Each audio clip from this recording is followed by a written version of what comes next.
Assalamualaikum warahmatullahi wabarakatuh. Waalaikumsalam warahmatullahi.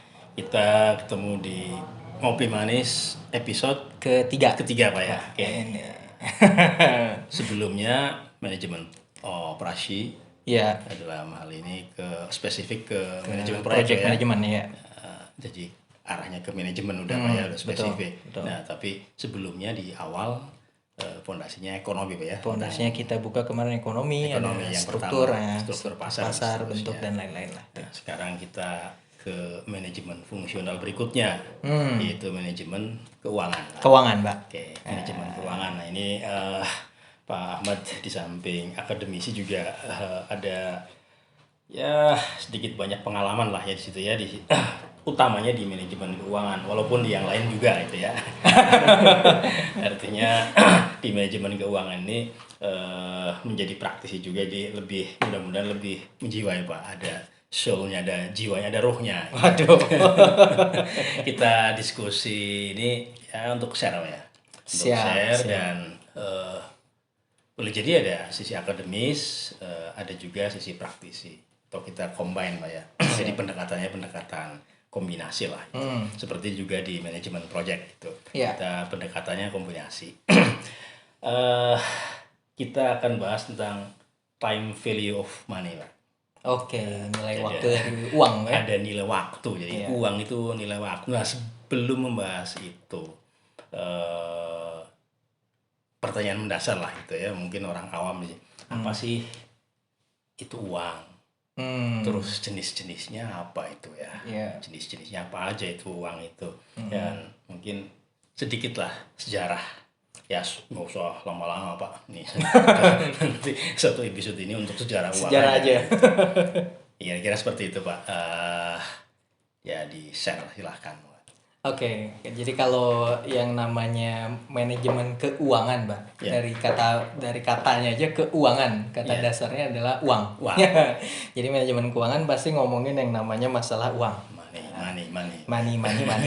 Time is money gitu kan apa istilahnya kalau pebisnis modern kan katanya time is money gitu Pak. Nah, uang sendiri itu sebenarnya adalah satuan moneter yang bisa digunakan untuk transaksi. Jadi sebenarnya dalam bahasa sederhananya satuan moneter Pak. Nah, si uang itu sendiri sebenarnya dia tidak memiliki nilai secara intrinsik langsung. Maksudnya nilai intrinsik langsung tuh misalnya kita cerita aja tentang fiat money, misalnya tentang uang kertas misalnya.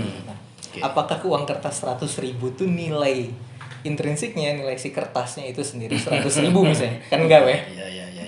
Atau uang dolar misalnya let's say $100 misalnya gitu, $100 sebagai pecahan dolar tertinggi misalnya kayak gitu. Apakah nilai selembar itu adalah $100 gitu? Karena setahu saya the Fed itu, Federal Reserve itu mencetak $100 biayanya nggak nyampe $1, cuman sekian sen biayanya gitu kan dia.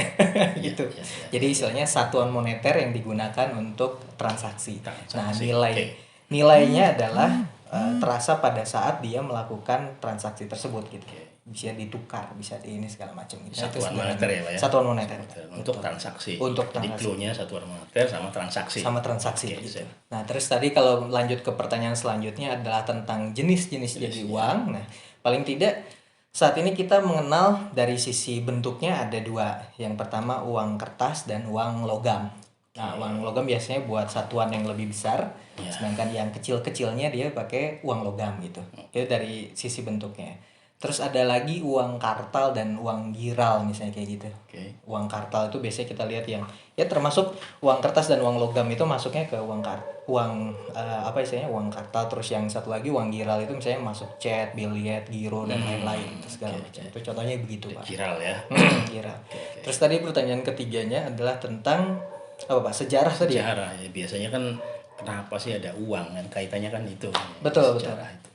Jadi sejarahnya sebenarnya tidak dimulai dari uang dulu Pak, tapi kita mulai dari sistem barter kan dulunya kan. Jadi ada sistem barter dulu, lalu dari sistem barter belanjak kepada komoditas yang bisa menjadi nilai perdagangan misalnya kayak gitu.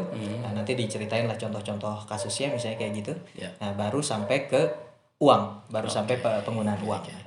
Kalau barter itu kan jelas Pak. Barter itu misalnya zaman dulu yang punya ternak kambing misalnya gitu ditukar dengan padi atau ditukar dengan beras misalnya kayak gitu. Yang ditukar beras Pak, bukan padi. Misalnya ternak kambing ditukar dengan beras misalnya kayak gitu. Terus misalnya yang punya kelapa ditukar dengan ikan misalnya kayak gitu, macam-macam. Itu masih apa ya, masih sangat primitif lah ya, masih sangat primitif gitu. Nah lanjut ke zaman selanjutnya adalah di komoditas, nilai komoditas tertentu yang satuannya bisa dianggap berharga sebagai komoditas tertentu. Misalnya zaman dulu tuh pernah garam itu, salt itu dianggap salah satu barang komoditas berharga yang nilainya bisa diperdagangkan gitu. Nah jadi dulu di zaman dulu tuh pernah para pekerja-pekerja itu dibayarnya pakai garam. Gitu, dibayarnya pakai garam. Kayak NaCl ya. Pakai NaCl Pak gitu. Garamnya dulu kan garam gunung ya. Jadi ditambang dia garamnya, bukan kalau sekarang kan garam dari laut terus diproses gitu. Nah, kalau dulu kan garamnya ditambang memang Pak. Garam gunung gitu. Itu zaman dulu pernah. Lalu pernah lagi yang kayak tembaga. Kayak misalnya kalau yang di beberapa yang di pesisir-pesisir pantai itu, bahkan yang saya tahu sampai sekarang katanya masih dipergunakan gitu barang-barang berharga sebagai komoditas. Kayak misalnya sirip hiu misalnya kayak gitu. Nah, itu dianggap sebagai barang-barang yang berharga gitu. Nah, itu sebenarnya yang barang komoditas itu masih dianggap juga sebenarnya barter 2.0 lah. Barter tapi versi yang lebih modern lah gitu. Nah, lalu selanjutnya dia berubah Pak, dari jadi mulai tablet. Jadi bentuknya namanya tablet, jadi dia bentuknya kayak tanah liat gitu. Lalu ada tulisannya gitu bahwa ini nilainya adalah sekian, masih kayak gitu. Nah, bentuk tablet itu masih zaman Mesopotamia kuno dulu gitu. Nah, dari Mesopotamia kuno terus berkembang, akhirnya kita sampai ke zaman yang dimaksud dengan barang berharga atau komoditas berharganya adalah di emas dan perak. Gitu. Komoditasnya emas dan perak. Bahkan itu udah masuk ke zaman Rasulullah, ke zaman Kanjeng Nabi juga dipakainya kan emas dan perak ya Pak, sebagai transaksi perdagangan itu. Jadi dinar sama dirham gitu.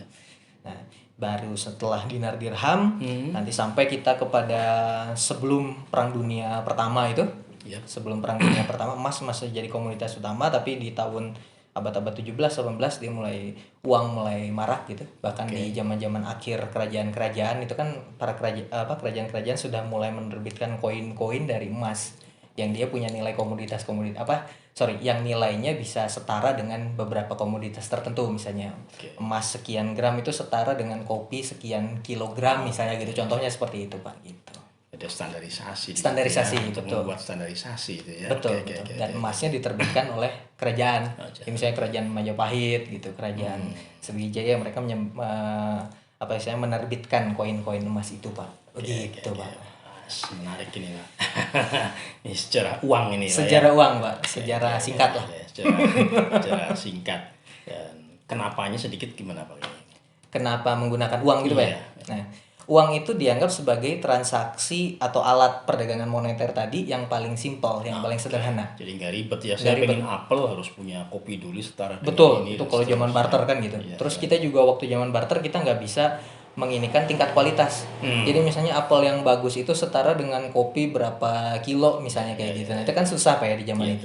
Terus kambing yang bagus misalnya setara dengan berapa kilogram atau berapa ratus gram berat. Nah, kan kurang efektif. Itu pertama itu. Terus pada saat zaman emas juga kita masih merasa itu kurang efektif kan.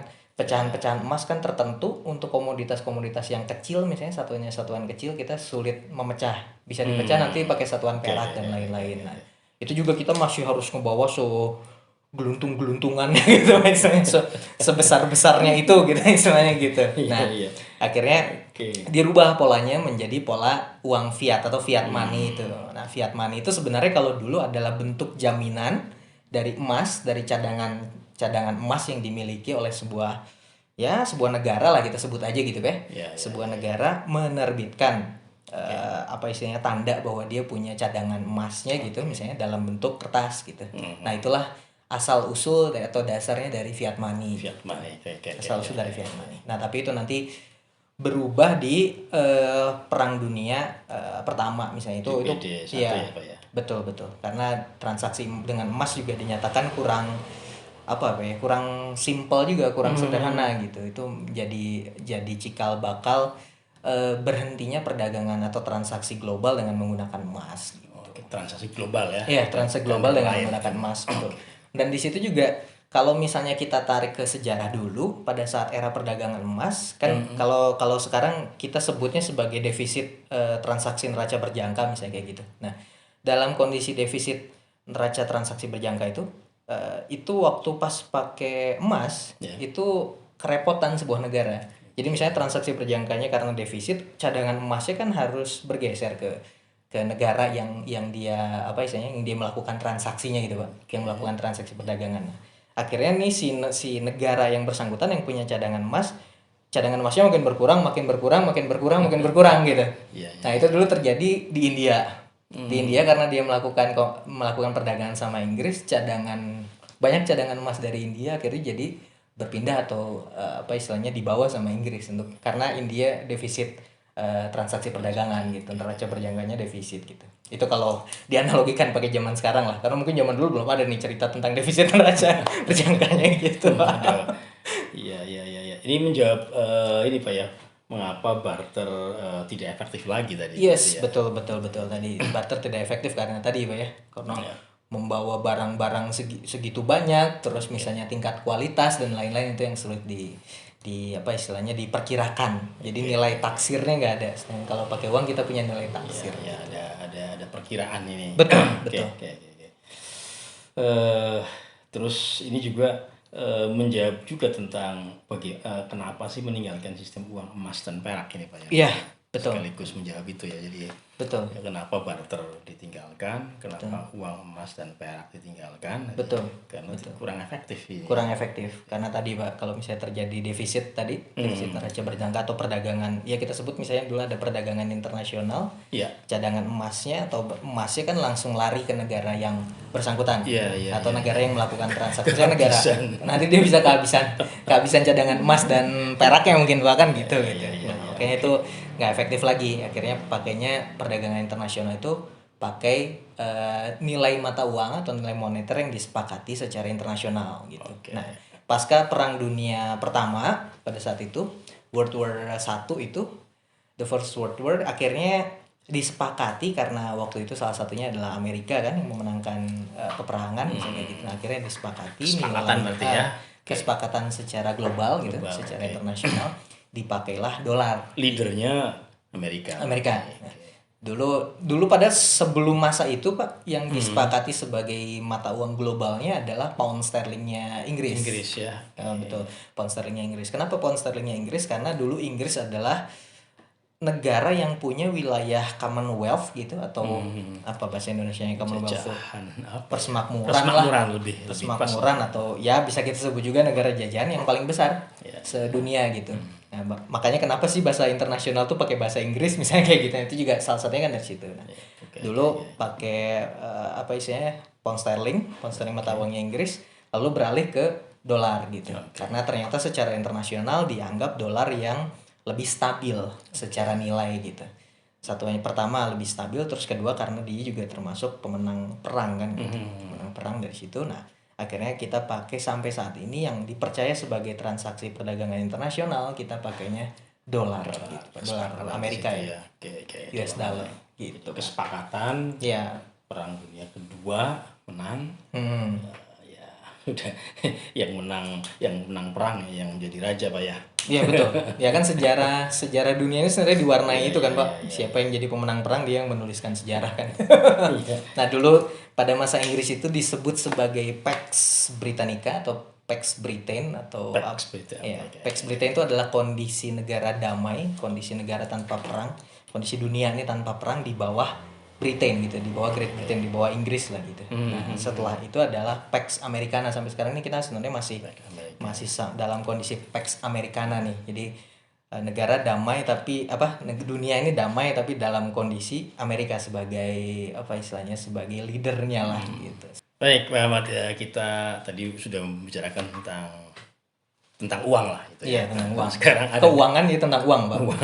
Keuangan ya tentang uang. Nah, ini berbicara tentang impact ini ya. Iya. Ya, kita biasanya kan ada istilah inflasi itu ya. Inflation, dengan adanya uang muncul inflasi. Iya. Kenapa sih muncul inflasi? Dan mungkin sebelum itu inflasi itu apa itu? Oke, sip. Saya jawab dari inflasi itu apa gitu. Iya. Inflasi itu sebenarnya adalah kenaikan dari komoditi, dari harga barang atau jasa misalnya kayak gitu, berangsur secara runut waktu gitu. Time series. Time series. Jadi karena ada perubahan dari banyak hal lah, nanti kita bahas itu. Nah, akhirnya harga barang dan harga komoditas maksudnya barang dan jasa itu meningkat seiring dengan pertumbuhan waktu. Itu sederhananya inflasi ada di situ. Jadi harga barang yang meningkat. Harga barang maupun jasa meningkat. Uang berarti semakin turun. Menurun. Oke. Nilai uangnya semakin turun. Inflasi ya. Betul. Tapi di sisi lain inflasi juga menandakan adanya economic growth gitu atau pertumbuhan ekonomi, Pak. Nah, inflasi itu juga ada. Yang pertama dulu sebelum kita membahas ke sana, inflasi sendiri kan ada paling tidak ada 3 sampai 4 jenis lah. Ada yang mengelompokkan jadi 3 jenis, ada yang jadi 4 jenis. Apa aja itu, Pak? Jadi dari inflasi yang sifatnya ringan gitu. Nah, lalu sedang, inflasi yang berat, dan yang paling tinggi adalah hyperinflation gitu. Atau juga ada juga yang mengelompokkan bahwa si inflasi ringan dan sedang itu masuk ke inflasi sedang gitu. Nah, maksudnya inflasi sedang itu adalah si tingkat economic growth, tingkat pertumbuhan ekonomi suatu negara gitu, itu nilainya jauh lebih tinggi di bawah tingkat inflasinya. Jauh lebih tinggi. Di bawah tingkat inflasinya. Jadi misalnya pertumbuhan ekonomi suatu negaranya sampai 10 bahkan 15%, sedangkan inflasinya mungkin cuma di 3 sampai 5% misalnya. Ada gap di situ ya. Ada gap. Nah, gapnya itu sebenarnya adalah pertumbuhan kayak PDB, pertumbuhan income, pertumbuhan savings dan lain-lain lah gitu. Jadi kan istilahnya kalau pendapatan per kapitanya naik, harga barangnya naik juga wajar. Tapi pendapatan per kapitanya misalnya naik 15%, tapi harga barangnya naik 3%. Jadi dia space deltanya itu wajar ya. Space deltanya itu sebenarnya peningkatan kemakmuran dari masyarakat misalnya kayak gitu. Kalau yang mendekati sama tingkat pertumbuhan ekonomi atau economic growth-nya dengan inflasi, nah itu biasa disebut dengan moderate inflation gitu. Nah, moderate inflation. Nah, sedangkan kalau tingkat pertumbuhan ekonominya yang minus misalnya kayak gitu, nah, sedangkan inflasinya naik, nah itulah yang disebut hyperinflation Pak, atau inflasi tingkat tinggi gitu. Nah, ini kita alami nih hyperinflation misalnya salah satu contohnya pada saat periode pertama atau periode kedua di awal pandemi Covid Pak, di 2020 tuh. Kan itu kita mengalami tuh pertumbuhan ekonomi negaranya merosot turun gitu, merosot tajam karena apa? Karena produksinya kan memang berkurang kan pada saat itu kan, social distancing lah, terus memang dibatasi berkegiatan di luar, kita nggak bisa keluar negeri dan lain-lain, akhirnya pertumbuhan ekonominya turun, tapi harga barang komoditasnya kan naik Pak, karena permintaan makin tinggi kan dulu, yang kita tidak bayangkan. Istilahnya permintaan kayak masker, permintaan bahan-bahan medis atau obat-obatan dan lain-lainnya meningkat, sedangkan pendapatan banyak yang cenderungnya berturun. Pada nganggur Pak. Pada nganggur. Nah itu nanti kalau dibiarkan atau pemerintah nggak ngasih kebijakan yang tepat pada saat kondisi seperti itu, nah itu akan menyebabkan hyperinflation. Jadi dari inflasi yang tingkat tinggi menuju kepada hyperinflation, krisis. Ya biasa juga disebut kalau udah masuk ke hyperinflation, kita disebutnya masuk kepada saat krisis moneter. Siap. Oke, Pak Imam. Jadi kalau ngebahas apa aja yang bisa menyebabkan inflasi gitu, yang pertama adalah tingginya pola permintaan atau demand-nya tuh tinggi. Gitu. Nah, sedangkan supply-nya terbatas, jadi dia meningkat. Demand gitu. Lebih besar daripada supply. Akhirnya dia harga komoditas kan pasti akan naik gitu. Itu yang pertama. Lalu yang kedua, salah satu penyebabnya adalah karena tingginya perubahan harga produksi tadi. Jadi kan barang tadi kan bisa jadi barang produksi atau barang produksi. Nah itu meningkat dari meningkatnya bahan produksi tersebut. Nah akhirnya juga bisa menyebabkan terjadinya inflasi gitu. Begitu juga dengan yang uang tadi. Jumlah uang yang beredar kalau terlalu tinggi dia juga bisa menyebabkan inflasi. Itulah uang ya. Betul. Itulah mengapa jumlah mata uang atau jumlah uang yang beredar itu dikontrol sama yang namanya pemerintah melalui bank sentral. Nah, jadi kebijakan moneter atau yang mengatur, yang meregulasi jumlah uang beredar dan lain-lain itu dikontrol sama bank sentral. Nah, tapi bank sentral ini tidak semuanya di bawah pemerintah gitu. Ada juga bank sentral yang sifatnya swasta, misalnya kayak gitu-gitu Pak. Itu misalnya kayak di Amerika kayak gitu. Nah, yang terakhir atau ada beberapa lagi kasusnya misalnya kayak perubahan di struktur politik, ekonomi, kondisi perang misalnya kayak gitu. Nah, itu juga bisa menyebabkan terjadinya inflasi gitu, Pak. Itu sekarang Ukraina, Pak ya. Nah, termasuk misalnya kasus Rusia dan Ukraina misalnya sekarang itu juga bisa menyebabkan inflasi. Kayak gitu-gitu, Pak. Sip, Pak. Kita lanjut dengan tema berikutnya, yaitu tentang timeline of money. Iya, time value, Pak ya. Iya, serta perhitungan bunga uang di sini. Bisa dimampatkan lah, Pak. Iya. Silakan, Pak. Ya, time value of money itu gambarnya kita menggambarkan atau memprediksi. Sorry, kok timeline? Ya, time value, Pak. Time value of money. Time value itu gambarnya kita memprediksi nilai uang. Ya, ini distract sama manajemen project. Manajemen timeline. Nah, time value of money itu kita memprediksi atau menilai nilai uang. Nah, ini agak lucu juga, nilai uang gitu. Prediksi nilai. Memprediksi. Nah, secara sederhananya itu bisa dibagi menjadi 4 kategori. Yang pertama adalah present value. Yang keduanya adalah future value. Yang ketiga adalah anuitas dan yang keempat adalah amortisasi gitu. Berarti value-nya berbeda-beda. Masa lalu, betul. Present sekarang, tahun nanti, next gitu ya. Next di future gitu kan. Nah, untuk present value berarti kita menilai uang kita di masa mendatang tapi kita nilai hari ini. Gitu. Nah, itu nanti pakai discount factor. Nah, nanti di manajemen keuangan kita belajar, Pak. Cara ngitung present value dengan tingkat diskon factor-nya sekian, misalnya 15% kah, tingkat suku bunga peningkatannya atau bunganya berapa segala macam. Terus ada contohnya, Pak ya. Contoh hitung-hitungannya ada, gitu betul, ya. Ada contoh hitung-hitungannya seperti apa, rumusnya seperti apa misalnya gitu. Nanti mungkin ada tabelnya juga, tabel diskon factor misalnya kayak gitu. Nah, itu untuk menilai kondisi present value. Nah, kebalikannya kita menilai yang future value untuk masa yang akan datang di future lah gitu. Nah, yang selanjutnya kita juga punya lagi penghitungan yang sifatnya anuitas. Anuitas itu gampangnya atau sederhananya ini biasanya merupakan rangkaian pembayaran dalam jumlah yang sama gitu. Nah, rangkaian pembayaran dalam jumlah yang sama itu misalnya kalau kita gampangnya nerbitin atau kita misalnya membeli instrumen-instrumen yang sifatnya kayak deposito kan, terus misalnya yield dari obligasi itu kan sifatnya tetap tuh per tahun sekian. Misalnya deposito 6%, nah berarti per tahun kita dapat tambahan 6%. Nah, itu untuk memprediksi nanti nilainya kita dapat berapa sih? Setelah berapa tahun misalnya kayak gitu. Betul, dari yieldnya atau kalau obligasi, kalau dari deposito dari persentase bunganya seperti apa. Nah, itu kita menghitung yang namanya annuity atau anuitas gitu. Nah, sedangkan yang selanjutnya adalah amortisasi. Nah, amortisasi itu kalau kita melakukan pelunasan atau pinjaman melalui pembayaran periodik dalam jumlah-jumlah tertentu misalnya kayak gitu. Nah, jumlah tertentu itu maksudnya jumlah yang sama gitu. Nah, si Walsh bilang bahwa amortization itu off loan gitu. Jadi dari pinjaman, dari bunga gitu. Nah, itu juga berhubungan dengan yang namanya mortgage atau hipotek gitu, misalnya gitu. Nah, nanti ada rumus-rumusnya sendiri. Dan pastinya baik annuity maupun amortisasi itu berhubungan juga dengan present value. Nah, kurang lebih gitu Pak Imam. Itu bahasan lengkapnya nanti kita di kelas manajemen keuangan. Iya. Beserta perhitungannya. Oke, terima kasih Pak Ahmad bahasan tentang time value of money. Ya, kita akhiri sampai di sini. Kita tutup dengan Assalamualaikum warahmatullahi wabarakatuh.